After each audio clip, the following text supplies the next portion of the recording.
कल वज्रोली मुद्रा पढ़ रहे थे।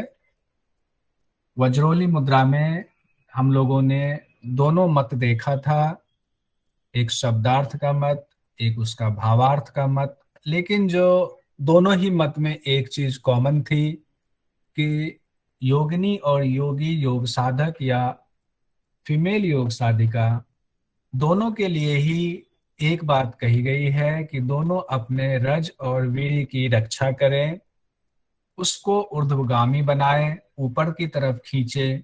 ये वज्रोली क्रिया में बताया गया था। उसके बाद वज्रोली क्रिया में ही आगे बताया जा रहा है सहजोली और अमरोली। इसीलिए मैंने इसे चार्ट बना दिया कि वज्रोली क्रिया दोनों लोगों को करना है और उसी के पार्ट हैं सहजोली और अमरोली। उसी में अगला स्टेप आप सहजोली और अमरोली कहेंगे। तो कहते हैं कि सहजोली में कहा गया है कि गोबर के भस्म को, जब ये क्रिया हो गई हमारी कि रज और वीर्य की रक्षा हमने कर लिया, उसको ऊपर खींचने की हमारी शक्ति हो गई, तो उसके बाद क्या करना है? इस क्रिया के बाद कि गोबर को जला करके उसके भस्म को जल में घोलकर उसका शरीर पर लेप लगाना है। ये सहजोली क्रिया होती है। इसी में अगला है अमरोली क्रिया। अमरोली क्रिया में कहा गया है वज्रोली क्रिया करते हुए, जैसे आप एक ही दिन में तो इस क्रिया को नहीं सीख जाएंगे, इसका अभ्यास निरंतर करते रहेंगे। तो वज्रोली क्रिया का जब आप निरंतर अभ्यास कर रहे हैं तो उसी में क्या करना है, साथ साथ सोम रस का भी पान करते रहना है। तो जब सोम रस का पान लगातार कर रहे हैं इस रज और वीर्य को ऊर्ध्वगामी बनाने के साथ साथ, तो ये अमरोली क्रिया मानी जाएगी। अब आगे इसमें हम लोग पढ़ेंगे, सूत्र के हिसाब से देखते हैं। सूत्र में कहा गया है सहजोली च अमरोली गुरुजी वज्रोली पूछना गुरुजी पूछना था। जी बताएं। ये जो सहजोली में गोबर के भस्म को जल में घोलकर शरीर पर लेप लगाना है, हाँ हाँ, तो इसमें कोई ऐसा भी डिफाइन किया गया है जैसे कि गाय का गोबर हो? अभी देख लेते हैं। ये तो अभी बस ओवरव्यू छोटा सा ले रहे थे, अब सूत्र में क्या कहा गया वो देखते हैं। जी। सहजोली च अमरोली वज्रोल्य एव भवे भेदतः, कहा गया है कि इसको वज्रोली का ही भेद मानना चाहिए। जले सुभस्म निक्षिप्य दग्ध गोमय संभवम। तो गोमय संभवम ठीक है। इसमें कहा गया है कि सहजोली वह क्रिया है जिसमें जले हुए गोबर का उत्तम भस्म लेकर के, हालांकि गोमय कहा गया है, गोमय संभवम। तो जहां भी गोबर का इस्तेमाल शुरू में भी आया हुआ अन्य शास्त्रों में भी, वहां भी गाय का ही बताया गया है कि गाय के गोबर से। तो हमें ये मान लेना चाहिए कि गाय के गोबर से। उसके बाद कहा गया है कि जले हुए गोबर का भस्म जल में मिला करके वज्रोली मैथुनात् ऊर्ध्वम स्त्री पुंसो स्वांग लेपनम। कहा गया, इसके दो अर्थ हैं कि वज्रोली क्रिया करने के बाद, यानी कि वज्रोली में जो यहाँ कहा गया है कि मैथुन क्रिया करने के बाद, और दूसरा मत है कि यहाँ मैथुन से अर्थ नहीं है, अपने अपने रज और बिंदु को यानी वीर्य को ऊर्ध्वगामी करने के बाद क्या करें कि इस लेप को शरीर में लगाएं। इसमें ज्यादा सवाल नहीं करेंगे। अब कहा गया है आसीनयोः सुखनैव मुक्त व्यापारियोः छनात्। उसके बाद, लगाने के बाद, लेप लगाने के बाद हम सुख पूर्वक कुछ क्षण तक आराम से बैठे रहेंगे, इसका अनुभव करेंगे। आगे कहा गया है सहजोली इवं प्रोक्ता श्रद्धेया योगी भी सदा अयं शुभ करो योगो योगी विमुक्ति विमुक्ति पदः। कहा गया है कि योगियों से सदा श्रद्धेय यह सहजोली कही गई है, यानी कि योगियों ने कहा है यह सहजोली क्रिया बहुत ही श्रद्धेय है। यानी योगी लोग जितने हमारे हठ योग के योगी हुए हैं, उन्होंने इसे बहुत श्रद्धा की दृष्टि से देखा है इस क्रिया को। इसलिए श्रद्धा की दृष्टि से देखा है कि हम लोगों की क्षमता इतनी हो गई है कि हम अपने रज और वीर्य को का क्षय नहीं होने देते हैं, उसका संचय कर लेते हैं, उसको ऊर्ध्वगामी बना देते हैं। ये साधारण क्रिया नहीं है। कहा गया है कि अयं शुभ करो, यह शुभकारी यौगिक क्रिया है। इसीलिए, और इससे क्या होता है, मुक्ति का मार्ग खुल जाता है, मोक्ष को देने वाली ये क्रिया कही गई है। अब आगे कहा गया है, अयं योगः पुण्यवतांग धीराणांग तत्वदर्शिनाम निर्मत निर्मत्साराणां सध्येत ना तु मत्सरशालिनाम। कहा गया है कि ये जो अभ्यास है, ईश्वरियों को यह अभ्यास पुण्यवान धीर तत्वदर्शी तथा द्वेष रहित साधकों को सिद्ध होती है, ईश्वरियों को नहीं। जिसके मन में मैल है उसके लिए ये साधना सिद्ध नहीं होती है। हालांकि शुरुआत में जब हमने वज्रोली क्रिया का पहला सूत्र पढ़ा था तो उसमें पढ़ा था कि जो स्वच्छंद जीवन जीता है, योग के नियमों को नहीं भी मानता है, वो भी वज्रोली क्रिया के द्वारा योग में सिद्धि पा सकता है। हम लोगों ने पहला वज्रोली में यही पढ़ा था। अब कह रहे हैं कि वो तो ठीक है, योग के नियम को आप नहीं मान रहे हो, योग में बहुत सारे नियम बताए गए हैं, उन नियमों को भले ही नहीं मान रहे हो, लेकिन आप ईर्ष्यालु नहीं होना चाहिए। चलो नियम नहीं मान रहे, कोई बात नहीं, आप अपनी मर्जी से जीवन जी रहे हो, ये भी ठीक बात है, लेकिन ईर्ष्यालु नहीं होना चाहिए, द्वेष रहित साधक होना चाहिए। तत्वदर्शी का अर्थ होता है कि आपको सच का ज्ञान होना चाहिए, आपको ये पता होना चाहिए प्रकृति क्या है, पुरुष क्या है। उस तत्वदर्शी को, यानी सच्चे सत्य को जानने वाले को, और पुण्यवान धीर, धीर कहा गया है वो धीरवान पुरुष हो, उनके अंदर इतनी क्षमता हो कि हर चीज को सहजता, हर चीज के लिए धीरता दिखाए, संयम दिखाए, और पुण्यवान भी होना चाहिए उनका। पुण्यवान होता है जो पुण्य के कार्य करते हैं, चाहे वो मानसिक हो, शारीरिक हो, किसी भी तरीके से जो पुण्य के कार्य करते हैं, चाहे वचन के द्वारा हो, उनको, तत्वदर्शी को, द्वेष रहित साधकों के लिए ही ये क्रिया सिद्ध होती है। और जो ईर्ष्यालु वगैरह हैं उनको ये क्रिया, उनकी सिद्धि नहीं होती है। अब आगे कहा गया है अमरोली क्रिया क्या होती है। इसमें अलग अलग पुस्तक में अलग अलग अर्थ दिए गए हैं, मैंने पहले ही बताया था, इसीलिए अर्थ पे बहुत ज्यादा ध्यान नहीं देंगे। ये जो भावनात्मक अर्थ यहाँ पे बताया गया है उसी पर हम आगे बढ़ रहे हैं। अब कहा गया है अमरी यह पिबेत, अमरी यहाँ अमृत को कहा गया है, अमरी यह पिबेत नित्यम नश्यम कुर्वन् दिने दिने वज्रोली अभ्यसेत सम्यक अमरोली इति कथ्यते। कहा गया है कि रोज रोज आपने वज्रोली क्रिया कर लिया, आपने रज और वीर्य को ऊपर की ऊर्ध्वगामी कर दिया, उसके बाद आपने क्या किया, ऊर्ध्वगामी करने के बाद गोबर के भस्म को पानी में मिलाकर शरीर पर लेपा और कुछ देर सुख पूर्वक बैठे। ये क्रिया गुरु के अभ्यास, गुरु के निर्देशन में करना है। उससे क्या होगा, गुरु आपको एक एक प्रोसेस बताएंगे, अभी इसमें नहीं बताया गया दिन में कितनी बार करना है, नहीं करना है। तो ये क्रिया हम गुरु के निर्देशन में करेंगे। उसके बाद कहा गया है कि अमरी का नश्य कुर्वम दिने दिने। यहाँ पे कहते हैं कि वज्रोली क्रिया का अच्छी प्रकार से जो अभ्यास कर रहा है, जिनकी वज्रोली क्रिया का अभ्यास चल रहा है गुरु के निर्देशन में, वो अब नासिका प्रदेश में, नासिका प्रदेश से यहाँ अर्थ लगाया गया है कपाल कुहर में, भूमध्य प्रदेश में कपाल कुहर शब्द आया था, किसमें, खेचरी मुद्रा में आया था। तो कहा गया कपाल कुहर, कुहर से जो अमरी यानी अमृत का श्राप होता है, उसका भी जो पान करता रहता है, तब उसी प्रक्रिया को अमरोली क्रिया कहते हैं। तो आपने देख लिया वज्रोली से ही सहजोली भी जुड़ा हुआ है, और वज्रोली से ही उसी दौरान जो क्रिया है वो अमरोली क्रिया भी है। तो इसको समझने में अब दिक्कत नहीं होगी। सहजोली में है गोबर के भस्म को घोल जल में घोलकर शरीर पर लगाना, और अमरोली में है कि वज्रोली के साथ साथ जो भूमध्य से, यानी कि आपके कपाल कुहर से जो सोमरस निकल रहा है, अमृत निकल रहा है, उसका भी पान हम करते रहें। हालांकि मैंने पहले भी कहा इसका अलग अलग पुस्तकों में अलग अलग अर्थ हो सकता है, तो उस पर हम बहुत ज्यादा संशय नहीं करेंगे। उसके बाद कहा गया है इसका अभ्यास पान जो करता है उसको अमरोली क्रिया कहते हैं। अब उसके बाद अभ्यासात निःसृतांग चांद्री विभूत्या सह मिश्रयेत धारियेत उत्तमांगेषु दिव्य दृष्टि प्रजायते। अब यहाँ पे भी दो जगहों पे अलग अलग अर्थ लगाया गया है।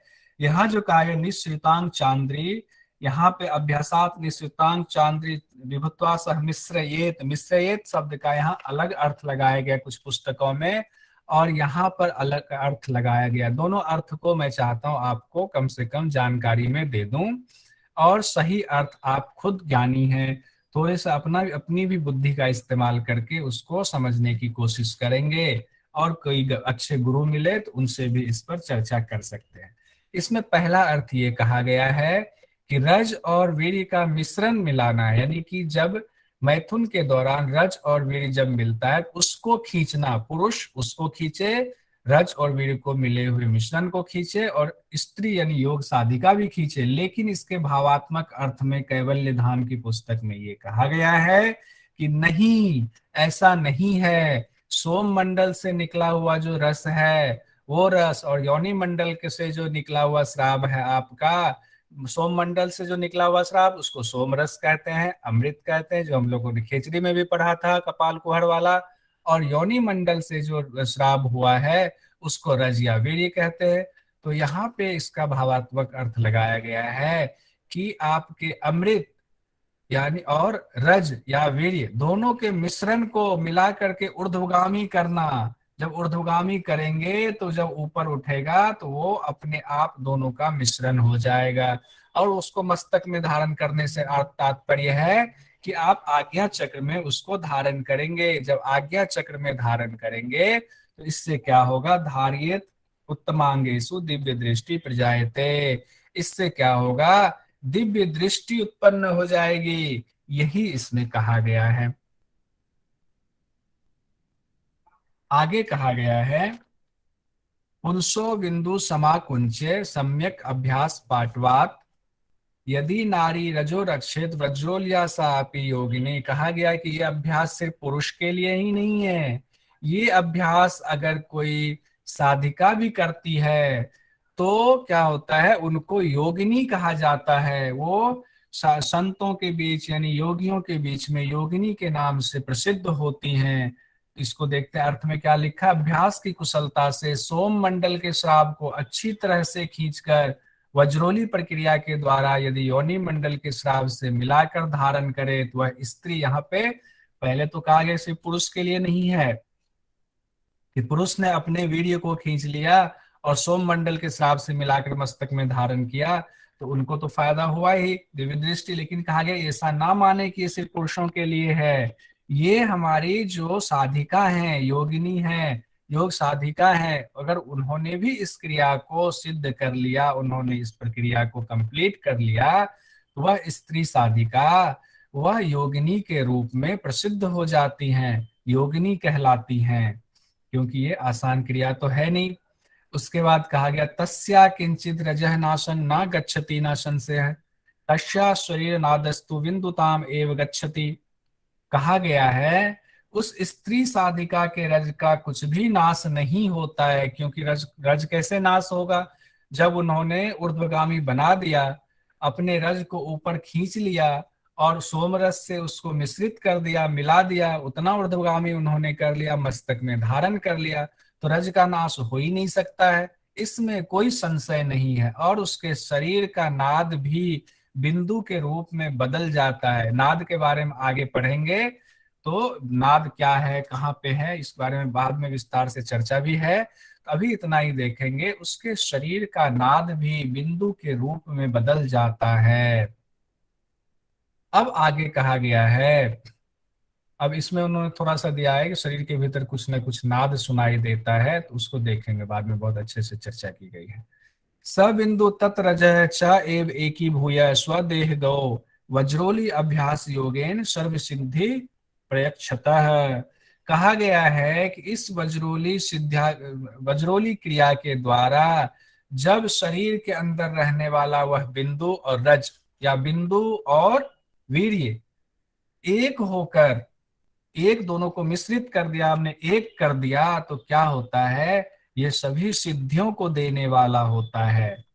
ऊपर कई बार इसकी चर्चा आ गई कि रज और बिंदु को, सोम रस और बिंदु और रज को एक करना है, मिलाना है ऊर्ध्वगामी करते हुए। अब कहा जाए रक्षेत आकुंचनात् ऊर्ध्वं या रजः सा ही योगिनी, अतीत अनागतं वेत्ति खेचरी च भवेत् ध्रुवम। कहा गया है कि आकुंचन की जो प्रक्रिया है उसके बाद साधिका रज का रक्षण करती है, वह निश्चय ही योगिनी है, पहले भी कहा गया है। लेकिन इसमें आगे और क्या जानकारी दी गई है, वह योगिनी भूत और भविष्य को जान लेती है तथा आकाश गामिनी हो जाती है। भूत और भविष्य को भी जान लेती है और आकाश गामिनी हो जाती है। आगे कहा गया है, इसको अभी लिख लेंगे हम लोग। देह सिद्धि च लभते वज्रोल्य अभ्यास योगतः अयंग पुण्य करो योगो भोगे भुक्ते अपि मुक्तिदः। यहाँ पे कई शब्द जो ऐसा इस्तेमाल किया गया है कि वो खेचरी जैसे उनकी जो है आकाश गमन की शक्ति हो जाती है।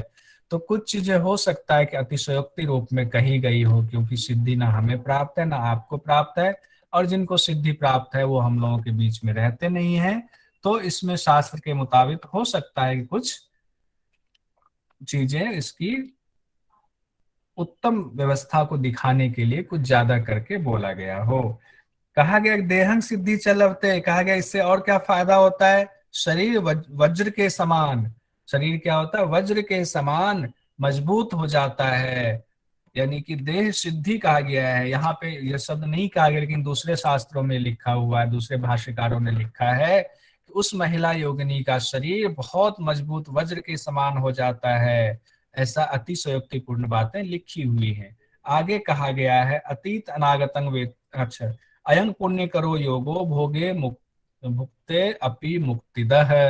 कहा गया भोग भोगते हुए भी मुक्तिदायक है। अब भोग भोगते हुए ये शब्द से मुझे लगता है शाब्दिक अर्थ कहीं ना कहीं शायद ठीक होगा। अगर आप सिर्फ भावात्मक अर्थ लेते हैं तो यहाँ स्त्री और पुरुष साधिका की बात नहीं होनी चाहिए थी, और फिर अंत में ये सेंटेंस नहीं होना चाहिए था कि भोग भोगते हुए भी मुक्तिदायक है। तो खैर इसमें अपनी अपनी व्याख्या थोड़ी अलग हो सकती है, लेकिन निचोड़ यही है कि रजवीर की रक्षा करना और असहजोली अमरोली का साथ साथ अभ्यास करना। तो इसको थोड़ा सा हम लोग इसमें इतना लिख लेते हैं कि योगिनी को इससे क्या क्या फायदा होता है। इसमें कल हम लोगों ने पढ़ा था शास्त्र के नियमों को ना मानने पर भी किस मुद्रा का अभ्यास में सिद्धि मिलती है, वज्रोली मुद्रा से। और बिंदु की रक्षा करने से क्या फल मिलता है, अकाल मृत्यु को जीत लेता है, शरीर में सुगंध पैदा होती है। यहाँ तक हम लोगों ने पढ़ा था। आज कहा गया है इससे आगे फल में क्या कहा गया जरा बताएंगे आप लोग। अगर स्त्री साधिका भी रज को ऊर्ध्वगामी कर सोम रस से मिलाकर मस्तक पर धारण कर लेती हैं तो वो भी योगिनी के नाम से प्रसिद्ध हो जाती है, या योगिनी कहलाती हैं। और क्या बताए क्या फायदा होता है इसका। उसका शरीर वज्र के समान हो जाता है। उससे पहले क्या कहा गया था, नाद बिंदु भूत वर्तमान, उससे पहले भूत भविष्य को जान लेती है। हाँ, भूत भविष्य को जानने वाली हो जाती हैं।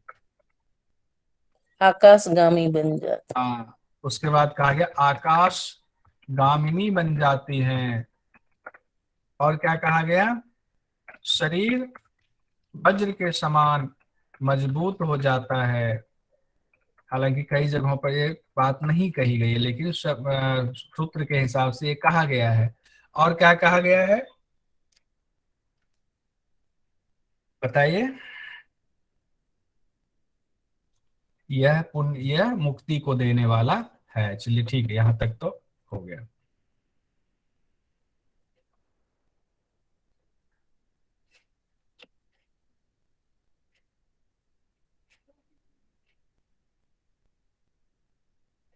सर इसमें सभी सिद्धियों को देने वाला भी है ना। हाँ, सभी सिद्धियों को देने वाला है, सभी सभी सिद्धियों को भी देने वाला है, और मोक्ष का रास्ता, मुक्ति का द्वार भी खोलता है। शरीर सिद्धि भी बोला गया, सभी सिद्धि को देने वाला, और मुक्ति परक कहा गया है इसको। सर देह सिद्धि और सभी सिद्धि एक ही है क्या सर? ये शब्द क्या है, एक सेकंड देख लेते हैं। अच्छा, देह सिद्धि कहा गया है ना, देह सिद्धि, और ऊपर भी शायद सिद्धि शब्द का इस्तेमाल किया गया है ना। सर वो बजरोली पे हुआ था सर। सर्व सिद्धि, देखिए ये देखिए, सर्व सिद्धि प्रचक्षयत वज्रोल, अच्छा वज्रोली, तो वज्रोली क्रिया का ही तो है ये पार्ट है उसका, उसी में एक अंग है, उसी क्रिया के दौरान कहा गया है सर्व सिद्धि प्रदाय को। ठीक है, और यहाँ पे अगर आप कहना चाहते हो देह सिद्धि की भी कर देते हैं, क्योंकि योगिनी के लिए देह सिद्धि बोला गया, लेकिन सभी सिद्धियां सबके लिए इस्तेमाल होंगी। स्त्री के लिए इसलिए कहा गया, बाकी किसी में अलग से इनकी चर्चा नहीं की गई थी, लेकिन वज्रोली में शुरू में कहा गया था कि एक पुरुष साधिका स्त्री साधिका के साथ रहकर अभ्यास करेंगे। तो यहाँ पर हमारा ये कंप्लीट होता है। आगे हम लोग बढ़ते हैं, अगला हमारा है शक्ति चालन चालन मुद्रा। गुरुजी फल में दिव्य दृष्टि भी तो बताया था, दिव्य दृष्टि मिल मिल जाती है। बिल्कुल बिल्कुल सही, बिल्कुल सही। फल में ये स्त्री साधिका के बाद दिव्य दृष्टि पर जाए तो बोला था, दिव्य दृष्टि मिल जाती है। इसी तरह से याद दिला दीजिए तो कुछ भी छूटने वाला नहीं है, मैनेज हो जाएगा। ठीक है, अब बढ़े, इसमें और कुछ छोटा तो नहीं है, छोड़ना है, छोटा है तो जोड़ लीजिए अभी खटाखट। है कुछ क्या?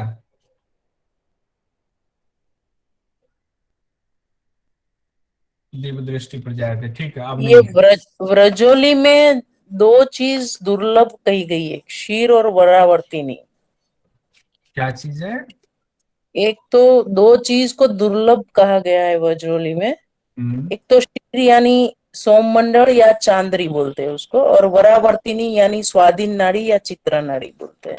हाँ, उसमें वो हम लोगों ने पढ़ा था कल, क्षीर, क्षीर का दो अर्थ में बताया गया था। एक तो बोला था या तो दूध उसको कह लें, या दूसरे अर्थ में दो पुस्तकों में अलग अलग चर्चा है। एक जगह क्षीर का मतलब दूध बताया गया, दूसरी जगह क्षीर का मतलब सोमरस कहा गया। और जो और उसी को ही चांद्री भी कहते हैं। अच्छा चांद, हाँ, चूंकि चांद्री इसलिए हुआ कि चंद्रमंडल से, वो ठीक कह रहे हैं, हाँ। चंद्रमंडल से श्राव हुआ। मतलब इस हिसाब से क्वेश्चन बन सकता है, मतलब चांद्री यानी सोममंडल, ये सबको मालूम होना चाहिए। ये यहाँ पे कर ही लेते हैं, क्षीर और चांद्री या सोम मंडल से सोम श्राव, ये अगर इस तरह से आए तो ये भी कह लेंगे। और दूसरा जो इसमें कहा गया था वो चित्रा नारी की जगह कौन सा एक शब्द आपने कहा, स्वांग सबसे पहला वाला? वरावर्तिनी, स्वाधीन नाड़ी। हाँ, परावर्तिनी ना। वरावर्तिनी, उसी को ही स्वाधीन नाड़ी बोला है, उसी को ही चित्रा नाड़ी बोला है। परावर्तिनी, उसमें दो अलग अलग, एक तो शाब्दिक अर्थ लगाया गया था जो कलम ने बताया था कि ऐसी नारी जो कि आपकी सारी बातें मानती हो, लेकिन कई जगहों पे उसका भावनात्मक अर्थ था चित्रा नारी, जो कहते हैं भगवान शिव को चित्रा नारी बहुत पसंद है। और वो जगह कौन सी है, योनि मंडल में चित्रा नारी होती है, ये भी कल हम लोगों ने चर्चा की थी। और ये योनि मंडल के स्त्राव को विभूति बोलते हैं, जैसे इसको सोम मंडल को चांद्री बोलते हैं, तो योनि मंडल के स्त्राव को विभूति बोला है।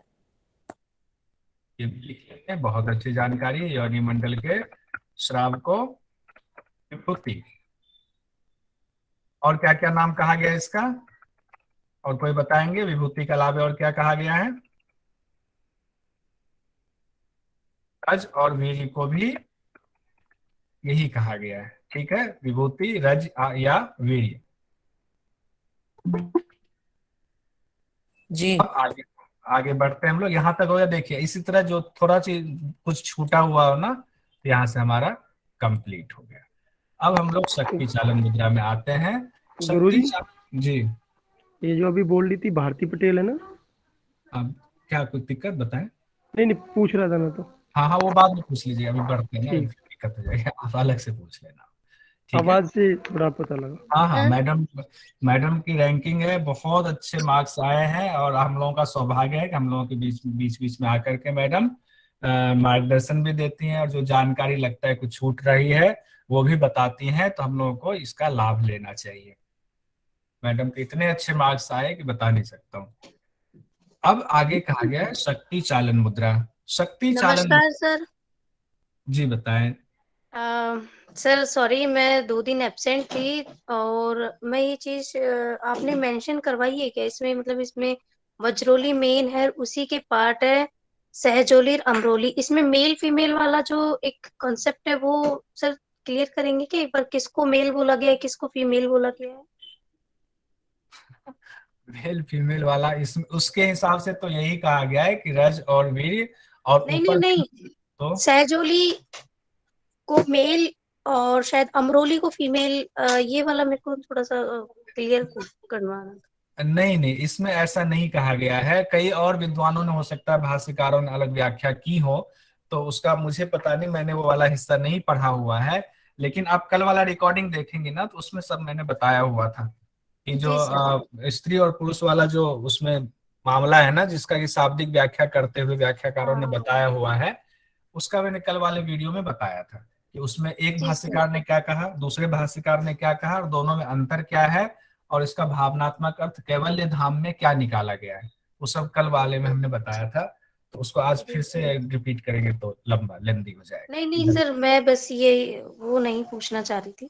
थैंक यू सर, मैं कंफर्म कर बात कर लूंगी। लेंगे हाँ लेखा जी। ठीक है ठीक है। सर, ठीक है सर।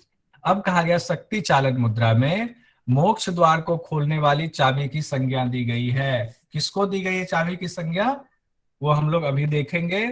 और साथ में ये भी देखेंगे कि कुंडलिनी कहाँ सोई रहती है, और कुंडलिनी के कार्य क्या हैं, कुंडलिनी के कितने नाम बताए गए हैं, सिर्फ कुंडलिनी ही नहीं है, उसके कई और नाम भी बताए गए हैं। साथ में ये भी देखेंगे कुंडलिनी के स्थान, स्वरूप, और उनको कैसे जगाना चाहिए।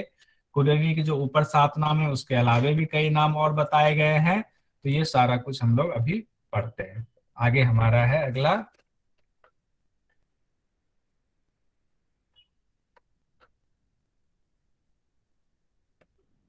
अथ शक्ति चालनम। कहा गया है कुटिलांगी कुंडलिनी भुजंगी शक्ति ईश्वरी कुंडलिनी कुंडली अरुंधति च एते शब्दा पर्याय वाचका। यानी कि कुंडलिनी के यहाँ पर 7 नाम बताए गए हैं। कई जगहों पर हम लोग, एक दो बार सवाल भी आया था, कई लोगों ने पूछा था कुंडलिनी कहेंगे या कुंडली कहेंगे, तो दोनों ही नाम यहाँ पे बताया गया है कि या तो आप कुंडली कहिए या कुंडलिनी कहिए, चलेगा। उसी के पर्यायवाची शब्द हैं ये, कुटिलांगी, कुंडलिनी, भुजंगी, शक्ति, ईश्वरी, कुंडली या अरुंधति। ये 7 तो यहाँ पर पर्यायवाची बताए गए हैं। ये सातों पर्यायवाची जहां भी इस्तेमाल हो तो हमें समझना चाहिए आगे शब्द सेंटेंस क्या कह रहा है, उसके हिसाब से, कि कहीं कुंडलिनी के लिए तो इस्तेमाल नहीं किया गया है। तो ये पर्यायवाची शब्द कई बार आ जाते हैं, तो इसको रिपीट कर लेंगे। अरुण जी एक बार पढ़िए कुंडलिनी के 7 नाम जो इसके जी ऊपर। गुरुजी। जी पढ़िए। कुटिलांगी, हाँ। कुंडलिनी, हाँ भुजंगी, जी। शक्ति, हाँ। ईश्वरी, कुंडलिनी, अरुंधति कुंडली, कुंडली, अरुंधति। अरुंधति, ठीक है। ये 7 नाम बताए गए हैं। आगे कहा गया है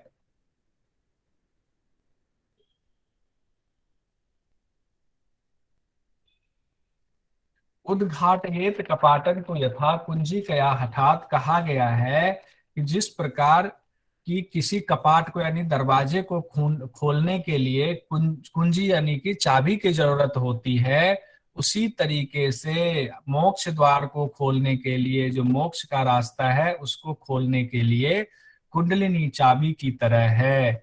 तो चाबी का इस्तेमाल यहाँ पे पूछा जाता है, मोक्ष द्वार को खोलने के लिए चाबी की तुलना किससे की गई है, तो जो भी ऑप्शन रहेगा वहां हम कुंडलिनी कह सकते हैं। तो इसी में, इसलिए हमने जो अभी लिखा था पीपीटी में वो ये था, मोक्ष द्वार को खोलने के लिए चाबी की संज्ञा किसे दी गई है, किसे दी गई है, कुंडली को। कुंडलिनी को। अब आगे कहा जा रहा है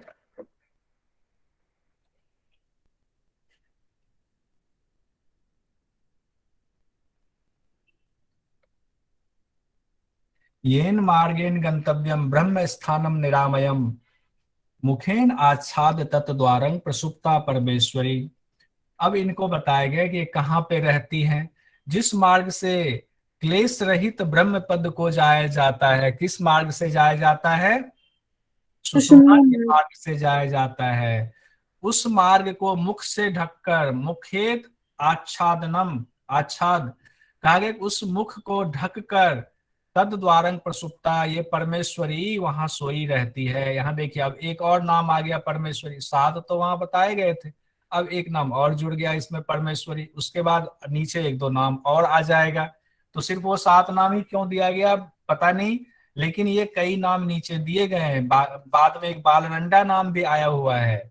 तो कहा गया वो परमेश्वरी कुंडलिनी जो है वो उस मार्ग को, यानी कि जो ब्रह्म स्थान तक जाता है, परम पद तक जाता है, उस मार्ग को आच्छादित करके सोई रहती है। ये उसका स्थान बताया गया है।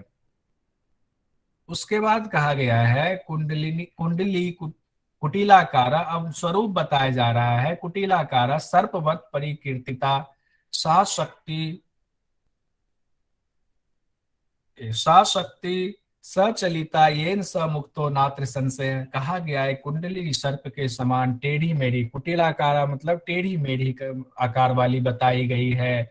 उस कुंडलिनी शक्ति को जिसने जागृत कर लिया, उनके मुक्ति का मार्ग, मोक्ष का मार्ग खुल जाता है, मोक्ष का द्वार खुल जाता है। क्योंकि ऊपर बताया गया मोक्ष के द्वार को खोलने वाली चाबी है ये, कुंजी है ये, इसमें कोई संशय नहीं है। आगे बढ़ने से पहले इसको कंप्लीट कर लेते हैं।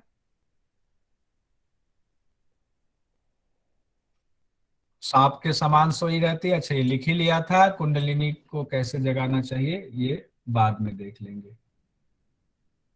परम पद की प्राप्ति, ठीक है, ये मैंने लिखा हुआ। अब और देखते हैं इसमें स्थान। कहा गया है कि गंगा यमुना, गंगा यमुना यमुनयो मध्य बालरंडा तपस्विनी। अब देखिए वहां पे एक नाम आ गया था परमेश्वरी, अब यहाँ पे बालरंडा नाम आ गया है, तपस्विनी भी आ गया है। बलात्कारेण गृहणीयात तत् विष्णु परम पदम।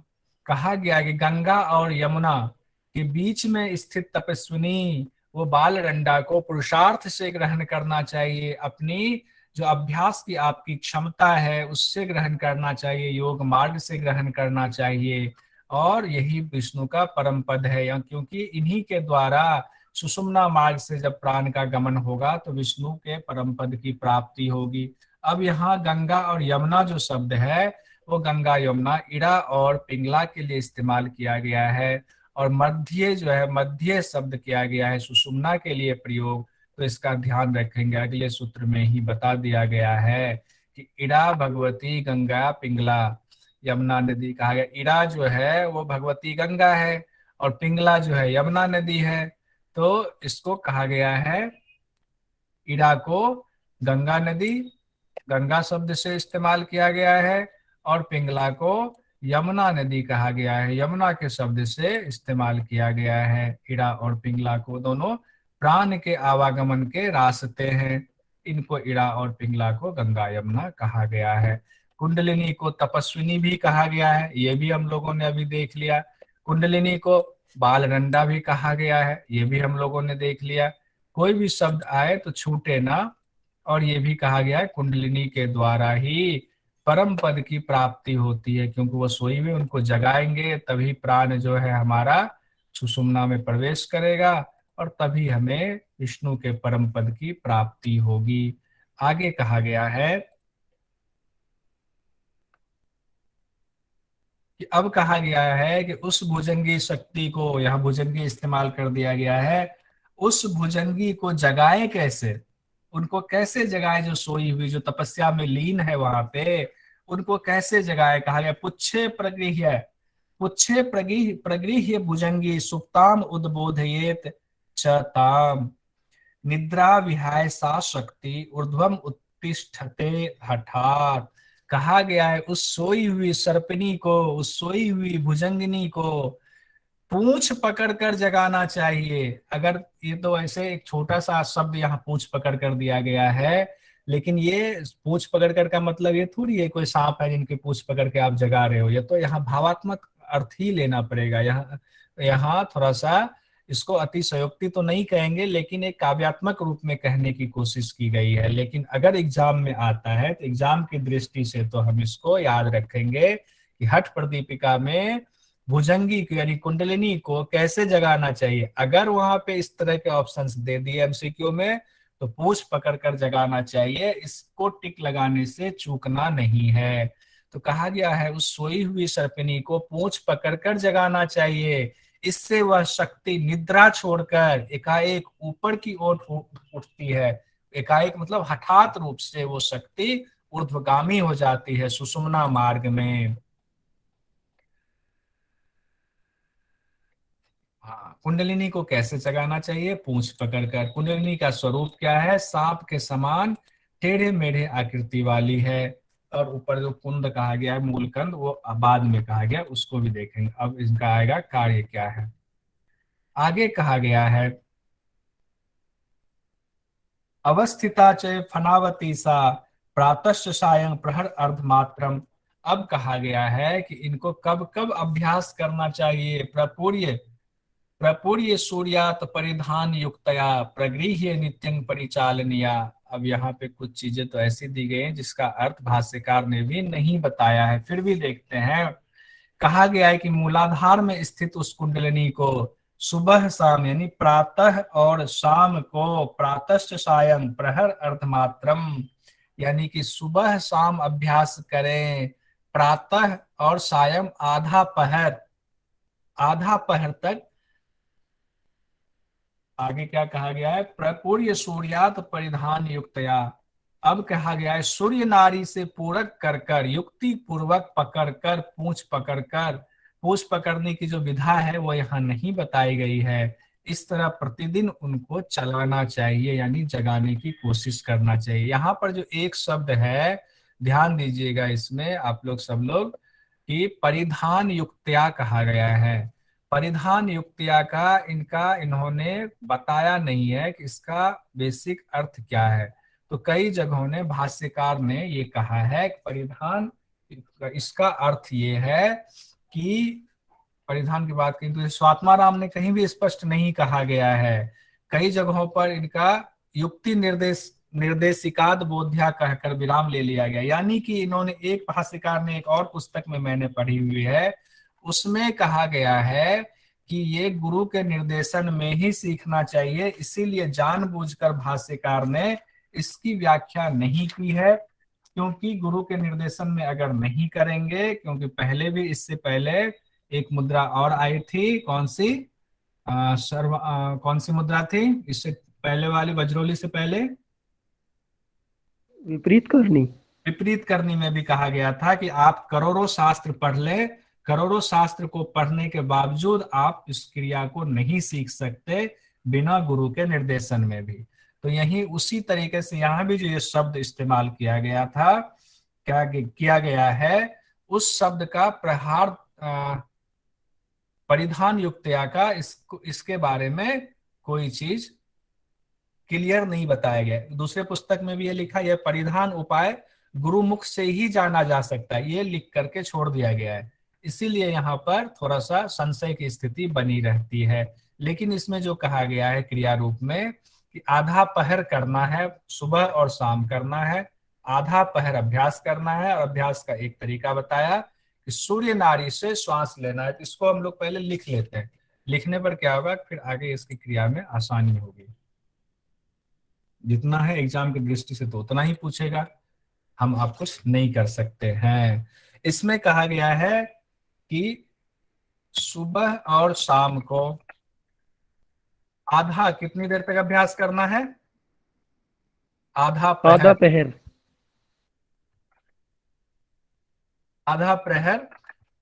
अभ्यास करना है। उसके बाद क्या कहा गया है, कैसे करना है? ऐसे करना है में कहा गया है कि सूर्य नारी से पूरक करके करना है इसका अभ्यास। आगे सूर्य नारी से पूरक का अर्थ और बाद में बताया गया है कि सूर्य नारी से पूरक का मतलब क्या है। सूर्य नारी से पूरक करने के बाद करेंगे। अब कैसे करेंगे, थोड़ा सा ही इसमें बताया, बहुत ज्यादा नहीं बताया गया है।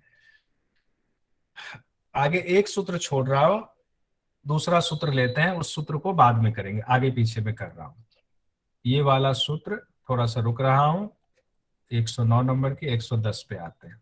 कहा गया सती वज्रासने पादो कराभ्याम धारियत दृढ़म गुल्फ देश समीपे च कंदन तत्र प्रपीडयेत।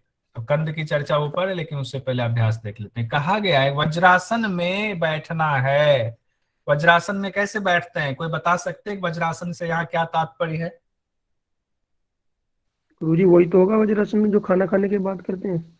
अरुण जी ध्यान कीजिए, वज्रासन हम घर हट प्रदीपिका पढ़ रहे हैं, या वज्रासन किसको कहा गया है, लेखा जी बताएंगे। घुटने के ऊपर बैठा है, दोनों पैर को दाएं एड़ी को पीछे है। हाँ ठीक है, और कोई बताएंगे? और कोई बताएंगे वज्रासन का यहाँ क्या अर्थ है, क्यों कहा गया वज्रासन? सर वज्रासन को सिद्धासन कहा गया है। हाँ, सिद्धासन के कितने नाम बताए गए हैं, यहाँ पे थोड़ा सा चर्चा कर लेते हैं। सर 3। कौन कौन से 3 और सिद्धासन के अलावे? वज्रासन, मुक्तासन और गुप्तासन। बहुत सुंदर, बहुत सुंदर चंदन जी। सिद्धासन के 3 और नाम बताए, नहीं 4 नाम टोटल हुए, सिद्धासन, वज्रासन, मुक्तासन और गुप्तासन। तो यहाँ कहा गया है कि वज्रासन यानी कि सिद्धासन करते हुए भाषण लगाएंगे, तो इस लेकिन शब्द क्या इस्तेमाल किया गया है, वज्रासन। वज्रासन करने के बाद क्या करेंगे, वज्रासन करने के बाद सती वज्रासने पादो कराभ्याम धारिये दृढ़म गुल्फ देश समीपे। कहा गया है कि वज्रासन करने के बाद पांव के टखने को दृढ़ता से पकड़े और उसके बाद कंध को जोर से दबाए। वज्रासन करने के बाद ये दोनों हाथ से घुटी को पकड़ के कंध को जोर से दबाना है। दोनों हाथों से घुटी को पकड़ के, घुटी बोलते क्या, एंकल को क्या बोलते हैं? पांव को लिख देते हैं, पांव को पकड़कर कंध को जोर से दबाना है। एड़ी से कंध को जोर से दबाना है। अब यहां तक समझ में आ गया होगा, लेकिन मेरे विचार से ये कंप्लीट नहीं बताया गया है, क्योंकि एक शब्द जो इस्तेमाल किया गया वो शब्द भी जानबूझकर मैं यहाँ लिखना चाहूंगा, क्योंकि अगर वो शब्द दे दिया कहीं तो दिक्कत। परिधान युक्तया, परिधान युक्त शब्द जो है इसके बारे में किसी भी पुस्तक में कंप्लीट जानकारी नहीं दी गई है। सबने पता नहीं क्यों सिर्फ ये कह दिया है परिधान युक्तिया शब्द जो है इसको गुरु के मुख से ही जानना चाहिए। गुरु कौन है, जिनको आत्मदर्शन हो गया हो, जिन्होंने सिद्धि प्राप्त कर ली हो। तो इसलिए इस शब्द को ज्यादा ध्यान रखिएगा। अब यहां तक हमने देख लिया, सुबह शाम आधा पहर अभ्यास करना है, सूर्य नाड़ी से पूरक करने के बाद परिधान युक्तिया करना है, और कैसे वज्रासन में बैठना है, दोनों हाथों से पांव को पकड़ ले, एड़ी से कंध को जोर से दबाना है। लेकिन कई व्याख्याकारों ने यह भी कहा है कि ये जो वज्रासन शब्द का इस्तेमाल किया गया है ना, ये सिद्धासन वाला वज्रासन ना हो करके, जब वज्रासन में हम दोनों एड़ी से जैसे भोजन करने के बाद अरुण जी ने कहा बैठते हैं, तो कुछ व्याख्याकारों ने कहा है कि दोनों एड़ी से दबाना है। शायद इसका अर्थ यह है, लेकिन उन्होंने शायद में ही कहा है। लेकिन हठ प्रदीपिका में सिद्धासन को ही वज्रासन कहा गया है, इसीलिए हम इसमें बहुत ज्यादा वाद विवाद में नहीं पड़ेंगे। अब जो यहाँ कहा गया कंध को दबाना है, अब ये कंध के बारे में जो एक सूत्र हमने अभी छोड़ा था वो कंध से संबंधित है, वहां पे भी थोड़ा सा कंफ्यूजन है। वो क्या कंफ्यूजन है वो हम लोग देखते हैं, वो कंध क्या है, क्यों कहा गया है कंध के बारे में। जरा सा ऊपर हम लोग स्थान कहा गया है, कहते हैं इस सूत्र से ठीक ऊपर वाला सूत्र था। हाँ ये देखिए, इसको जानबूझकर छोड़ा क्योंकि इसमें थोड़ी सी चर्चा करनी पड़ेगी। ऊर्ध्व वितस्ति मात्रम तु विस्तारम चतुर अंगुलम मृदुलं धवलं प्रोक्तम वेष्टित अंबर लक्षणम। अब यहाँ पे हम लोगों ने पढ़ा हुआ है कि अब यहाँ कह रहे हैं, ऊपर कहा गया है जो हम लोगों ने देखा था, कहाँ पे रहती है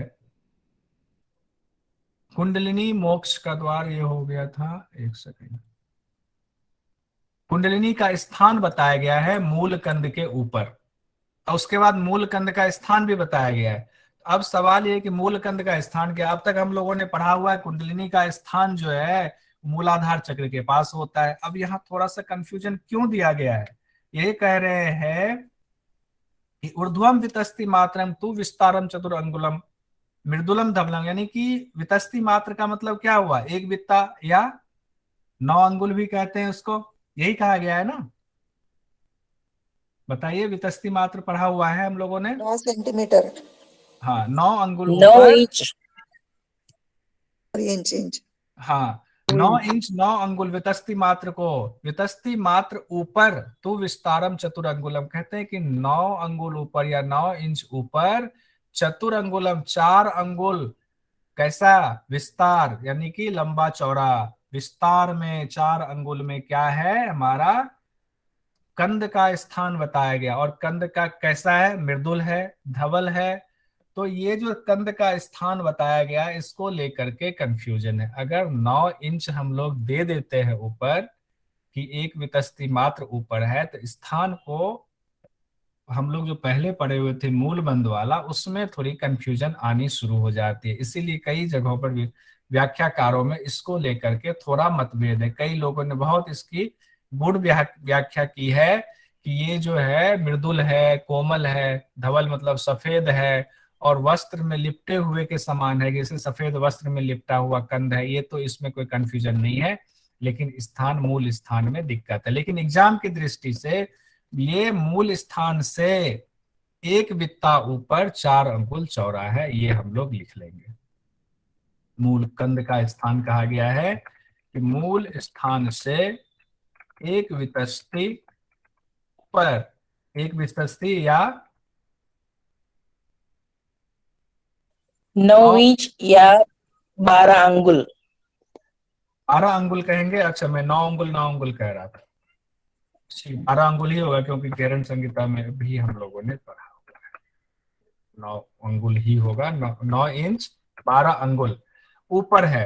अब ऊपर इतना तो मूल स्थान से ऊपर हो गया, अब उसके बाद इसकी लंबाई चौड़ाई कितनी है, 4 अंगुल। 4 अंगुल लंबा चौड़ा, यानी 4 अंगुल विस्तार शब्द का इस्तेमाल किया गया, 4 अंगुल विस्तार वाला है। ये 4 अंगुल विस्तार वाला जो कंद है, उसके बाद बताइए कैसा है। ये कहा गया है कि मृदु है यानी कि कोमल है, और धवल है यानी सफेद है, और सफेद कपड़े में लपटे हुए के समान है, जैसे कपड़े में लपटा हुआ हो, इस तरह से ये कंद हमारा जान पड़ता है। अब इसी कंद के ऊपर, मूल कंद के ऊपर हमारी कुंडलिनी सोई रहती है। तो इसको लेकर के इसीलिए इस कंफ्यूजन को हमने यहाँ पे रखा हुआ है। आप लोगों को भी कुछ जानकारी मिले, अलग शास्त्रों में और कुछ व्याख्या हो तो इसको जरूर देखें, खुद से भी कुछ मेहनत करके समझने की कोशिश करेंगे, क्योंकि कई पुस्तकों में व्याख्याकारों ने भी कहा कि इसको लेकर के अलग अलग जगहों पर अलग अलग व्याख्या की गई है। चतुर अंगुल कहा गया, 3 अंगुल, चलो ठीक है। अब कहा गया है, ये वाला तो हम लोगों ने पढ़ ही लिया कि कैसे वज्रासन में इसका अभ्यास करना चाहिए। अगला सूत्र देख लेते हैं, पांव के टखनों को पकड़कर, हो गया। हाँ, आगे कहा गया है वज्रासने स्थितो योगी चालयित्वा च कुंडलीम कुर्यात अनंतरम भस्त्राम कुंडलिनी आशु बोधयेत। कहा गया है कि साधक वज्रासन में बैठकर कुंडलिनी को चलाने की जो क्रिया करे, उससे उसमें क्या करना है, भस्त्रिका कुंभक को भी जोड़ना है। भस्त्रा यानी कि भस्त्रिका कुंभक को भी जोड़ना है। इससे क्या होगा कि वो कुंडलिनी शीघ्र जग जाएगी। कुंडली मासु बोधियेत। अब इसमें एक चीज और जोड़ दिया, तो इसको सब देख करके लग रहा है कि इसमें कुछ मिसिंग है, और वो मिसिंग का जो अर्थ है वो वही है कि गुरु के निर्देशन में ही करना है। जोर से दबाना है, ये कर लिया है। कहा गया है आगे कि वज्रासन में बैठकर इस अभ्यास के दौरान भस्त्रिका अभी अभ्यास करेंगे। इससे क्या होगा, बिल्ली आसानी से जाग जाएगी।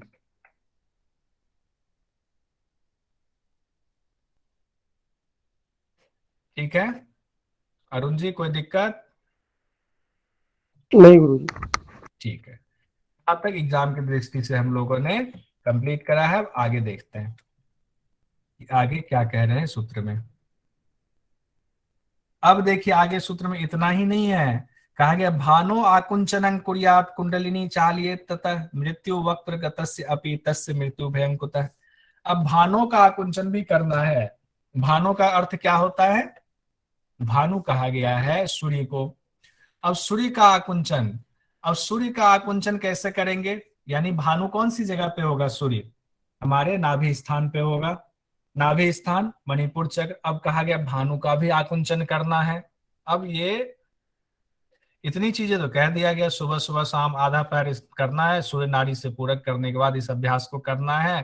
परिधान युक्त युक्त या प्रधान के युक्त वाली स्थिति में, अब वो क्या है वो गुरु ही जानते हैं। और फिर कहा गया कि वज्रासन यानी सिद्धासन करने के बाद दोनों हाथों से पांव को पकड़ लेंगे, मतलब पांव की जगह यहाँ टखने को पकड़ लेंगे, एड़ी से कंध को दबाएंगे। फिर आगे कह रहे हैं कि इस अभ्यास के दौरान भस्त्रिका का भी अभ्यास करेंगे, भस्त्रिका का भी इस्तेमाल करेंगे, आसानी से जाग जाएंगे। सर इसमें ये कहा गया था, अभी आपने पढ़ा था कि भस्त्रिका और कुंभक, कुंभक शब्द का भी इस्तेमाल हुआ है सर? हाँ एक सेकंड। कुर्यात् अनंतरं भस्त्रांग कुंडलिनी वज्रासने स्थितो योगी चालयित्वा च कुंडलीं कुर्यात् अनंतरं भस्त्रांग। अच्छा आंतरिक भस्त्रिका बता दिया गया, नहीं अनंतरं तो कहा गया इसके साथ साथ। अच्छा भस्त्रिका करेंगे तो कुंभक तो होगा ही, कोई भी प्राणायाम बिना कुंभक के तो है नहीं। ठीक ना लेखा जी? जी सर। यहाँ प्राणायाम को ही कुंभक कहा है ना? हाँ कुंभक का है, लेकिन प्राणायाम उसमें बताया गया था ना कि प्राणायाम के 3 पार्ट हैं, पूरक, कुंभक और रेचक। तो बिना कुंभक के तो कोई अभ्यास इसमें बताया ही नहीं गया। कुंभक के भी 2 भेद बताए गए, सहित कुंभक और केवल कुंभक। तो जो भस्त्रिका है वो कुंभक के साथ होगा, ये इसमें है, इसमें हम इसको इंक्लूड मानेंगे मेरे विचार से। उसके बाद जो अब आगे कहा गया है कि भानो आकुंचन। अब भानो का यानी कि मणिपुर चक्र वाले स्थान का आकुंचन यानी कि सिकोड़ेंगे, आकुंचन करेंगे। अब ये एक नई चीज और इसमें जोड़ दी गई है, मणिपुर चक्र वाले स्थान का आकुंचन करेंगे। तब इस आकुंचन को करने के बाद कुंडलिनी को चलाएंगे, कुंडली चालिए तथा। अब कहा गया है जब ये क्रिया हमने कर लिया तो अब हमें मृत्यु के मुंह में जाने पर भी मृत्यु का भय नहीं होगा। क्यों भय है? जब हमारा इस स्थिति तक हम पहुंच जाते हैं तो चित्त एक तरह से निरालंब की स्थिति में होता है, तो हमें किसी चीज का डर नहीं रहता है। मृत्यु, अब इसके अलंकार रूप में कहा गया है कि मृत्यु भी सामने खड़ी हो जाए तो हमें उसका डर होगा ही नहीं। मतलब यहाँ प्रश्नवाचक लगाया कैसा डर, कैसा डर होगा हमें मृत्यु भी सामने आ जाए, तो यही कहा गया है। आगे कहा गया है मुहूर्त द्वय पर्यंतं निर्भयं चालनात् असो ऊर्ध्वम आकृष्यते किंचित किंचित सुषुम्ना यांग समुद्गता।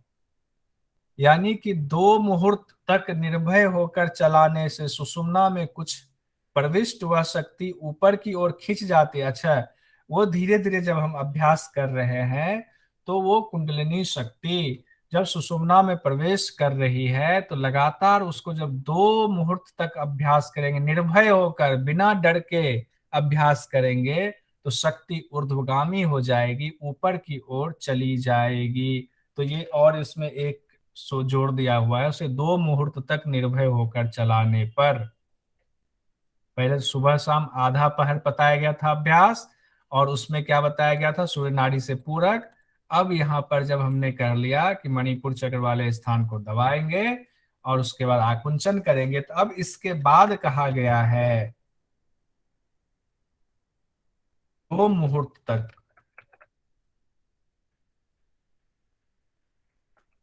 निर्भय होकर अभ्यास करना है। इससे क्या होगा, सुषुम्ना नाड़ी में गुलामी हो जाएगी वो कुंडलिनी।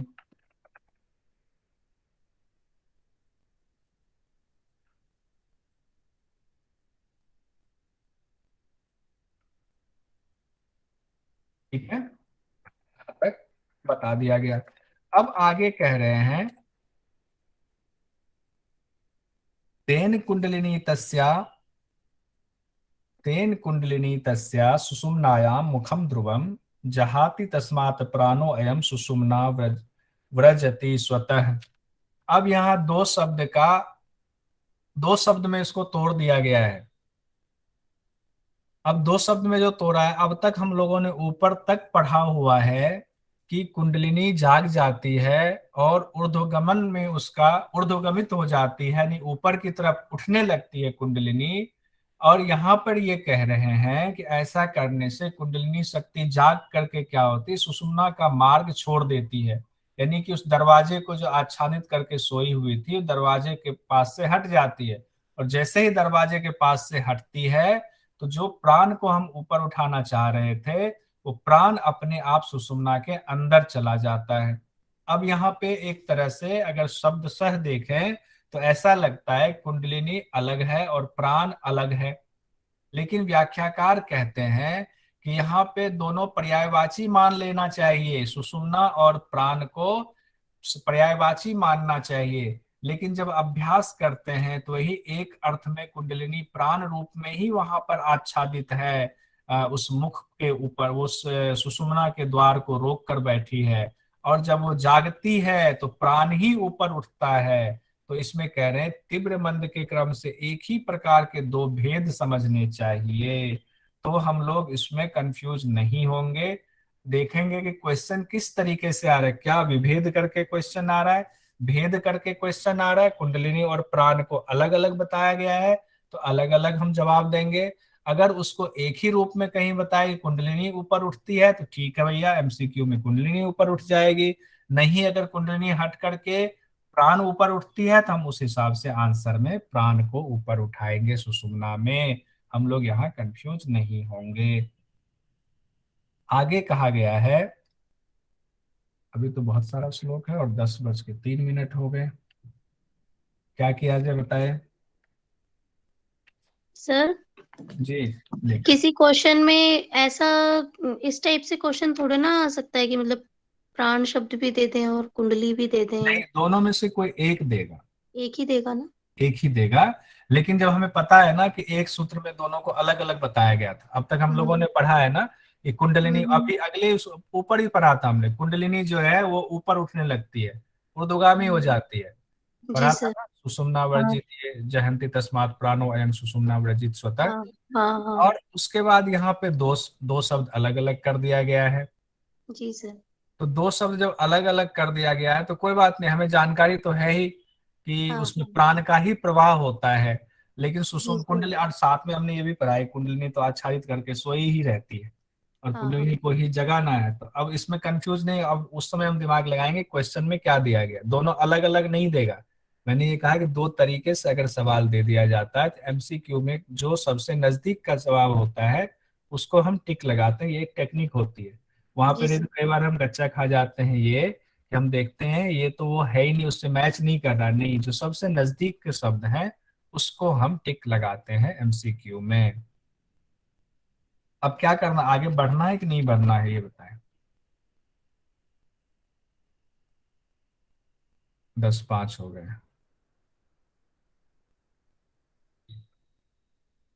बताएं बताएं, सब लोग बताएं जल्दी जल्दी। सर थोड़ा ये तो खत्म करा दीजिए, नहीं तो छोड़ दीजिए। 126, 10 सूत्र है, 10 सूत्र जल्दी जल्दी कर लें क्या? फिर कल कर लेते हैं सर। कल तो फिर ऐसा करते हैं कि कल जो है 10 ये सूत्र नहीं है। 10 सूत्र ही कल करेंगे, और उसके बाद जो अब तक सवाल पूछे गए हैं ना एग्जाम में, इसमें नेट वाले में, यूजीसी नेट में, उसको उठा लेंगे हम लोग। ठीक है सर। ठीक है, ऐसा कर लेते हैं।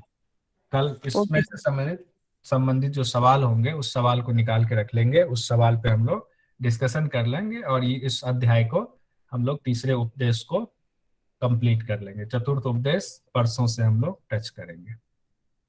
इसमें है कई जगहों पे जो मैंने बताया उसकी व्याख्या, जिस व्याख्याकार के हिसाब से मैंने बताई है, हो सकता है कि और दूसरे लोगों ने जो पढ़ा होगा वो व्याख्या बहुत डिटेल में हो, तो इसमें कोई संशय नहीं है, क्योंकि ये शास्त्र है। शास्त्र को पढ़ना इतना आसान नहीं है कि हर भाव को हर आदमी प्रेजेंट कर दे। लेकिन एग्जाम की दृष्टि से मेरी कोशिश है कि हम उसमें से कुछ भी छोड़े ना, हम निकाल लें।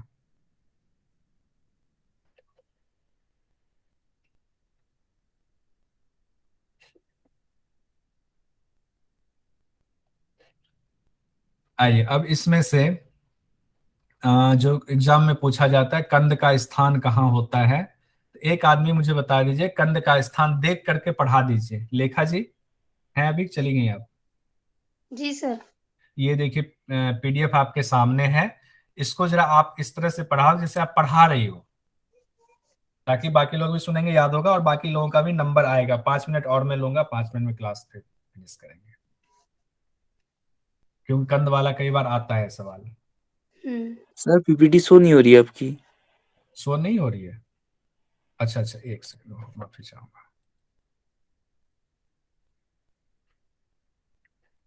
आइए, अब शो हो रही है? जी सर। हाँ, इसको पढ़ाइए। इसके कंध बाद के जी, हाँ, कंध के ऊपर का स्थान ये बताया गया है। मूल स्थान से 1 विस्तस्ती या 9 इंच या 12 अंगुल ऊपर, 4 अंगुल विस्तार वाला कोमल सफेद कपड़े में लिपटा हुआ हो। ये इसका स्थान बताया गया है सर। लिपटा हुआ हो नहीं, लिपटा हुआ, और ये गलती से लिखा, लिपटा हुआ होता है, ऐसा पता नहीं। हमारे जी सर। ऋषियों का कहना है। जी और सर। और उसके मूल कंद के ऊपर क्या होता है? नाभि प्रदेश।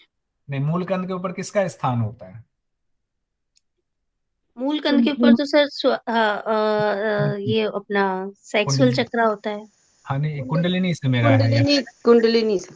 हाँ, मेरा है, और हम्म। आप सही कह रहे हैं, दोनों आपका उधर जवाब सही है, लेकिन मैं हट हम्म। प्रदीप का के हिसाब से यहाँ पे चाह रहा था। स्वादिष्टान चक्र से तात्पर्य है, मतलब हाँ हाँ, वो है, लेकिन उसी यहाँ उसी स्थान को, उसके उसी स्थान के पीछे की तरफ थोड़ा थोड़ा सा ऊपर और पीछे एक सर उसमें पढ़ा था मैंने।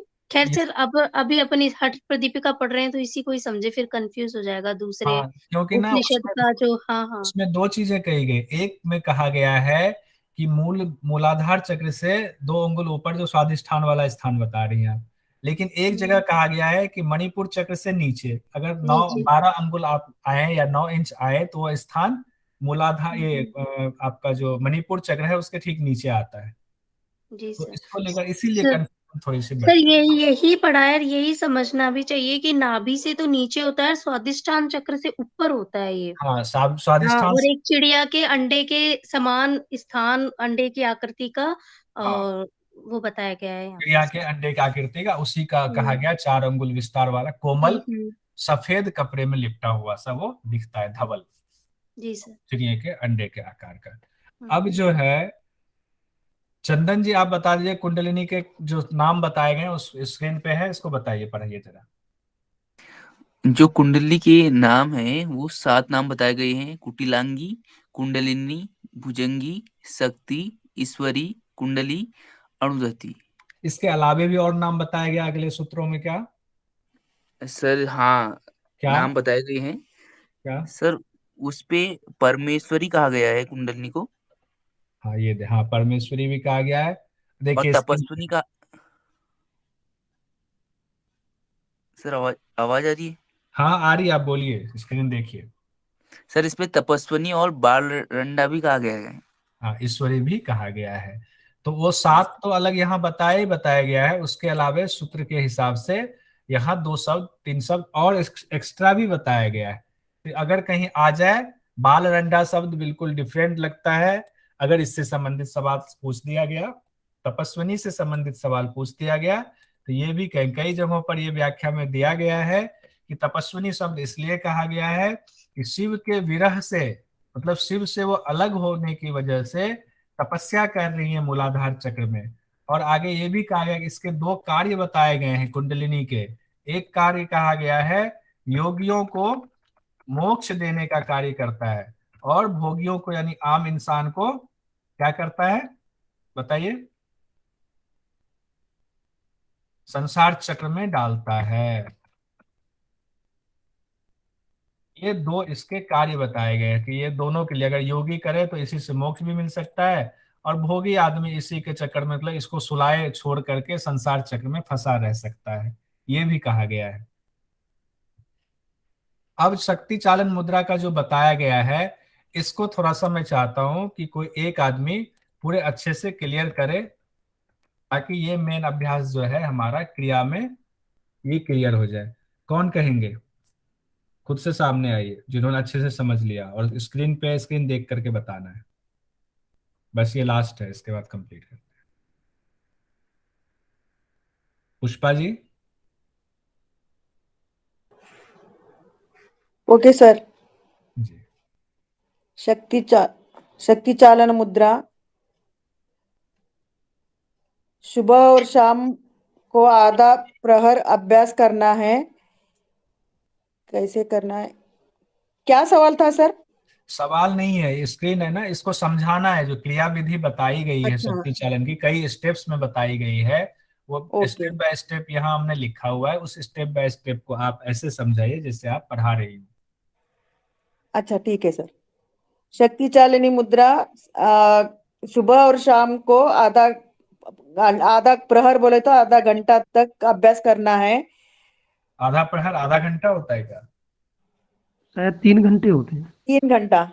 ओके। पक्का 3 घंटा होता है? सर तीन 1.5 घंटा घंटा होता है सर। 3 घंटा तक 1.5 घंटा। अभ्यास करना है। 3 घंटा नहीं होता है, उसमें जो पुस्तक के पीडीएफ में 3 घंटा था ना, वो मुझे लगता है मिसप्रिंट है। 8 पहर होते हैं ना टोटल? कितने पहर होते हैं? 8 होते हैं सर। 8। लेखा जी, कितने पहर होते हैं 24 घंटे में? सर 8 ही पहर होते हैं। 8 होते हैं 4 तो सुबह, 4 दिन के, 4 रात्रि के। 4 रात के 8 पहर मतलब 24, 8 तिहाई 24, एक पहर 3 घंटे का हुआ, तो आधा पहर जी, 1.5 घंटे का हुआ। 1.5 घंटे का हुआ। हाँ, तो वहां पे ना वो गलती से मिसप्रिंट में 3 घंटा लिखा गया था, तो इसीलिए उस हिसाब से ना चले। ठीक है, आगे बढ़िए। सुबह और शाम आधा प्रहर बोले तो 1.5 घंटा अभ्यास करना चाहिए, और सूर्य नाड़ी से पूरक करना है। करने के बाद वज्र वज्रासन वज्रासन करने के बाद दोनों हाथों को टखने के पकड़कर एड़ी से कंध को और से दबाना है। वज्रासन में बैठकर इसका अभ्यास के दौरान भस्त्रिका का अभ्यास करना है। इससे कुंडलिनी आसानी से जाग जाएगी। मणिपुर चक्र मणिपुर चक्र वाले स्थान का आकुंचन करेंगे, और दो मुहूर्त निर्भय होकर अभ्यास करना है। 2 मुहूर्त बोले तो वही दो 2 मुहूर्त बोले तो 3 घंटा हो गए ना सर? नहीं, 6 घंटा 6 घंटा। 6 घंटा। अभी उसका बताता हूँ 2 मुहूर्त का क्या है, पढ़ लीजिए फिर बताता हूँ। हाँ, अभ्यास करना है। सुषुम्ना में कुंडलिनी ऊर्ध्वगामिनी हो जाएगी। परिधान युक्ता या गुरु मुख ही अभ्यास करना है। देखिए परिधान युक्तिया जो कहा गया ना, ये मैंने अंतिम में लिख दिया है, लेकिन ये यहीं पे आ रहा है, यहाँ सुबह शाम आधा पहर जहाँ है ना, सूर्य नाड़ी से पूरक करने के बाद परिधान युक्त विधि से अभ्यास करना है, ये यहाँ कहा गया है। ठीक है, उसके बाद अगले स्टेप में वज्रासन का बताया गया है। तो इसको ऊपर ही लिख देता हूँ, नहीं तो ये कंफ्यूजन वाली स्थिति आ रही है। लेखा जी जरा इसको क्लियर कीजिए, जो 2 मुहूर्त कहा गया है, 2 मुहूर्त में कितना टाइम होगा? सर अपने तीन तीन को उस पे कर लेंगे इंटू 3 दूनी 6। चाहे हाँ सर मैं बताऊं सर? जी बताएं, चंदन जी बताएं। सर क्योंकि आपकी एक आवाज थोड़ी क्लियर नहीं आया, आवाज क्लियर नहीं आ रही है, एक बार फिर से ऑफ करके ऑन करके बोलिए। सर अब आ रही है? हाँ अब आ रही, आ रही, आ रही।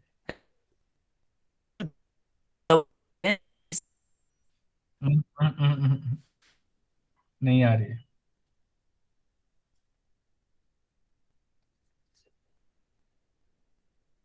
नहीं आ रही है।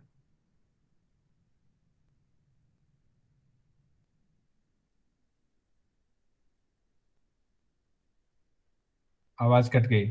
और कोई बताएंगे?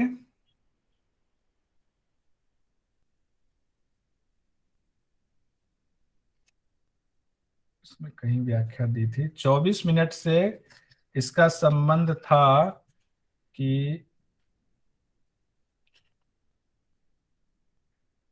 हम्म, आवाज आ रही है मेरी? हाँ अब आ रही, बीच बीच में कट रहा है ना। सर नेटवर्क प्रॉब्लम है ना मेरे वहां पे। अच्छा अच्छा। सर 2 मुहूर्त बराबर होता है 96 मिनट। अच्छा यानी कि जैसे कि 24 मिनट का एक घड़ी होती है, हाँ ठीक ठीक, 24 मिनट की तो एक घड़ी। 2 घड़ी बराबर होता है 48 मिनट। हम्म।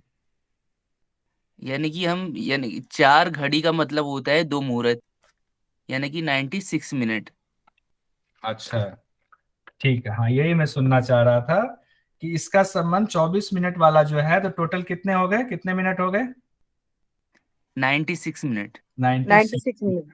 हम्म। तो ये 96 मिनट वाला हो गया हिसाब किताब यहाँ पर, इसको ध्यान रखेंगे।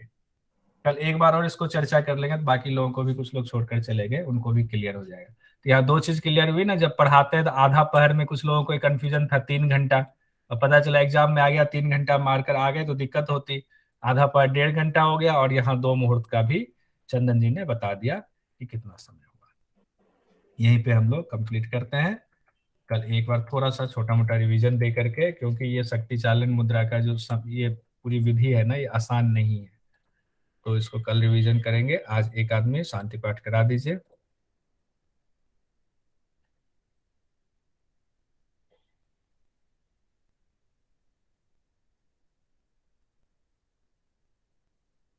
पूनम प्रसाद जी शांति पाठ करा दीजिए।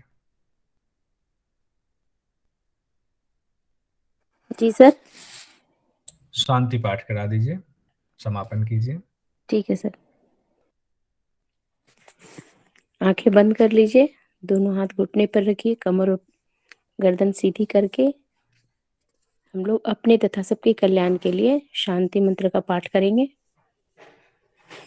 ओम सर्वे भवन्तु सुखिनः, सर्वे सन्तु निरामया, सर्वे भद्राणि पश्यन्तु, मा कश्चित् दुःखभाग् भवेत्। ओम शांति शांति शांति। हरि ओम। अब दोनों हाथ को आपस में रगड़कर दोनों आँख का स्पर्श करके आंखें खोलिए। हरि ओम सर।